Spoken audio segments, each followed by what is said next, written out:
With us from Washington, Arsalan Iftikhar, who is a human rights lawyer at the Burma Task Force. Nice to have you with us, sir. I think the first point to make is that it's good that this is being taken seriously now. We at Al-JAZEERA, I know many other media outlets have reported on the Uyghurs for a long time, and the numbers are huge, but it never seems to have become a big international issue. Now you get 22 countries on board.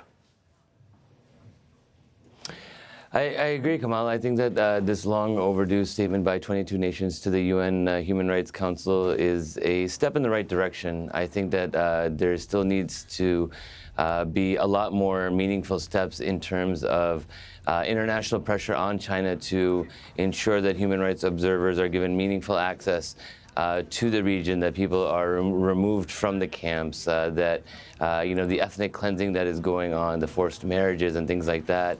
There needs to be a lot more pressure. And what's telling for me, Kamal, is the fact that out of the 22 nations who signed this, none of them were Muslim majority nations, which is really quite telling because China is using their pocketbook to gain influence in many of these nations as well. Okay, I'll come back to that point about money in a moment. But first of all, when you talk about the pressure that needs to be put on China, it's not going to happen, is it? I mean, signing a letter is one thing, but actually having China, grant access and things like that, I mean, the chances of that happening?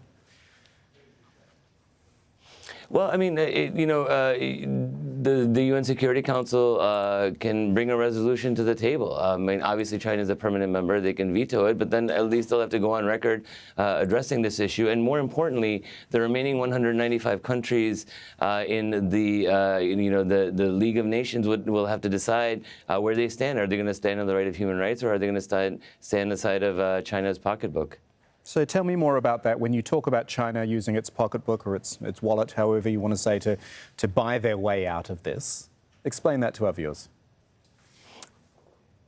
Well, the prime ministers of two of the largest Muslim majority nations on earth, Pakistan and Indonesia, in recent months have essentially whitewashed China's ethnic cleansing. Pakistani Prime Minister Imran Khan was giving an interview with TRT World in Turkey, and he said that he didn't even know that there were 1 million Muslims in internment camps with a country that he shares a border with, which is absurd on its face. And so again, it's clear that many Muslim majority countries have become morally bankrupt, sadly, when it comes to the plight of the Uyghurs. Just one more thing I wanted to ask you is about the terminology. You've said internment camps, which is really what these do amount to. The Chinese, I think they say things like, vocational center. Coming from the Chinese, what does that actually mean? How do they justify what these camps are? Well, I mean, that's rubbish. I mean, if it walks like a duck and it talks like a duck, it's probably a duck. It doesn't matter what the Chinese call it. It matters what's going on there.